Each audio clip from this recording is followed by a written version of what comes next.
Bismillahirrahmanirrahim. Assalamualaikum warahmatullahi wabarakatuh. Alhamdulillahi rabbil alamin. Wassalatu wassalamu ala rasulillahil karim Sayyidina Muhammadin al-amin wa ala alihi wa sahbihi ajma'in wa ba'd. Nah sekarang ini yang paling bahaya. Semua pakai uang. Akan tiba satu keadaan di mana peradaban ukurannya materi. Masalah pun materi. Ya. Coba nih yang terjadi di Palestina, di mana-mana Timur Tengah, materi nggak jauh dari oil and gas, minyak dan gas. Itu yang sekarang rame-rame kan materi dunia, kedudukan. Sudah dapat kedudukan, cari apa? Cari materi juga. Cari tambang, cari emas, cari nikel, cari batu bara, cari macam-macam materi dunia. Ya, saya nggak tahu kalau di sini ya, nggak tahu saya. Cuma kondisinya ya akan tiba begini. Mau sekolah harus punya uang. Uangnya pun bukan standar uang harus ada, bukan. Tapi diukur dengan materi, nggak bisa bayar nggak usah sekolah. Tiba itu kan tiba waktunya. Ya, semua pakai uang. Kedudukan pakai uang. Akan tiba masanya. Nah, kalau semua diukur sudah menggunakan materi, maka dunia lawannya akhirat. Akhirat pasti menurun. Orang tuh kalau sudah sibuk dengan dunia, jangan harap akhiratnya akan naik. Pasti turun. Karena itu lawan. Ya, akhirat itu lawan dunia. Lawan tuh maksudnya begini, kalau yang dunianya diarahkan tuh akhirat, bagus. Tapi kalau difokuskan dunia, ini pasti tinggal. Ya, jadi konsep lawan tuh bukan berarti dipertentangkan, bukan. Maksudnya, hidup di dunia ini perangkatnya dibawa memenuhi kebutuhan akhirat. Bukan meninggalkan profesi yang baiknya. Anda tetap jadi direktur. Jangan resign. Saya mau jadi pengurus masjid aja. Jangan. Itu ceramah yang salah. Tetap jadi direktur, cuman sholat tetap dijaga, manajer tetap hafal Quran, dokter tetap puasa sunnah. Jadi profesinya mengantarkan pada kebutuhan akhirat.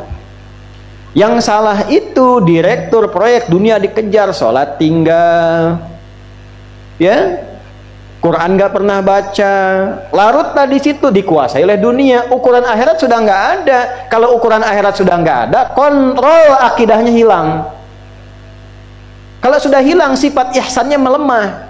Ihsan itu merasa diawasi Allah. Anta'budallaha ka'annaka tarahu. Sudah pekerjaan nggak jadi ibadah, sudah merasa nggak dilihat Allah. Bahaya.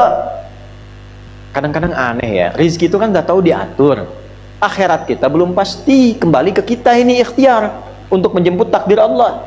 Rizki sudah diatur. Kenapa Anda, maaf ya, ini gini nih supaya paham logikanya. Yang punya rizki siapa? Allah. Saya ulang nih, yang punya rizki siapa? Allah. Yakin? Yakin. Baik. Ini ada tawaran kerja jadi penjaga toko. Saya nggak perlu sebutkan tokonya apalah, ya. Mau Januari, Februari, April, Mei, terserah. Pokoknya toko. Jaga toko, tapi ketentuannya kalau ada waktu sholat nggak boleh sholat. Gaji 1 juta sebulan. Saya tanya, pilih jaga toko apa pilih sholat? Tentu prakteknya demikian. Naikkan lagi deh, antum nih yang kerja di perusahaan. Ada tender nih. Ini kalau 1 juta masih bisa kelihatan sholat. 100 miliar tendernya.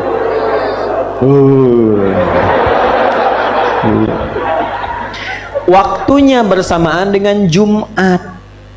Pilih Jumat atau pilih 100 miliar?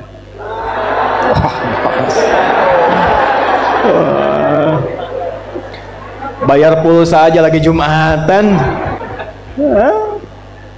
Ini Qul ma indallahi khairum minal lahwi wa minat tijarah. Makanya ketika turun surah Jumu'ah itu ayat 11-nya, kalau yang yakin rezekinya dari Allah, maka kejar yang dari Allah ini.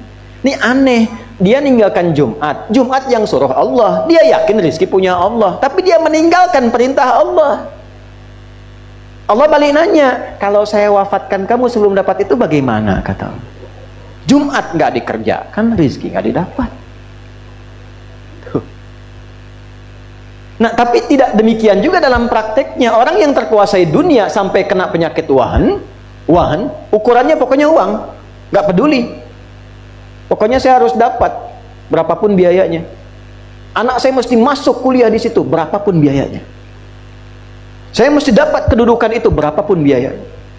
Saya mesti dapat barang itu, berapapun harus dikeluarkan. Dan dunia udah nggak peduli bagaimana cara ini, wahan. Tapi dia masih sadar, nanti ada siksa kubur, nanti ada siksa neraka, ada surga. Dia sadar, tapi karena terikat dengan dunia, ujung hidupnya dia nggak siap, takut meninggal. Ya, akhirnya ya coba-coba aja untuk umrah juga gitu. Cuman hartanya dipakai dari hasil nyogok, hasil korupsi, macam-macam. Jadi begitu ada orang haji mengatakan labbaik Allahumma labbaik, maka dijawab oleh malaikat. Allah sampaikan ke malaikat, la labbaik la sa'daik. Gak ada labbaik tuh, gak ada sa'daik. Labbaik Allahumma labbaik. Datang orang hanya habis nipu orang, habis korupsi. Labbaik, kata malaikat, la labbaik. Gak ada labbaik tuh. Tuh albek tuh kan. Ah, itu benar hadis tuh. Albeknya bukan, tambahan aja tadi. Hadis la labbaik la sa'daik, kata malaikat. Nggak ada kamu labbaik, nggak ada sa'daik, nggak ada benar-benarnya kamu itu. Gitu. Kamu hati-hati. Itu wahan. Subhanakallahumma bihamdika nasyhadu an la ilaha illa anta nastaghfiruka wa natubu ilaik. Allahumma tubna ilaika taubatan nasuha ya arhamar rahimin. Ighfir lana dhunubana ya Allah kama ghafarta ibadaka salihin was salihat wa alhiqna ma'ahum ma'al ladzina an'amta 'alaihim minal nabiyyin was siddiqin was syuhada'i was salihin wa hasuna ulaika rafiqa. Wa sallallahu ala sayyidina Muhammad wa ala alihi wa sahbihi ajma'in. Wa akhiru da'wana alhamdulillahi rabbil alamin. Assalamualaikum warahmatullahi wabarakatuh.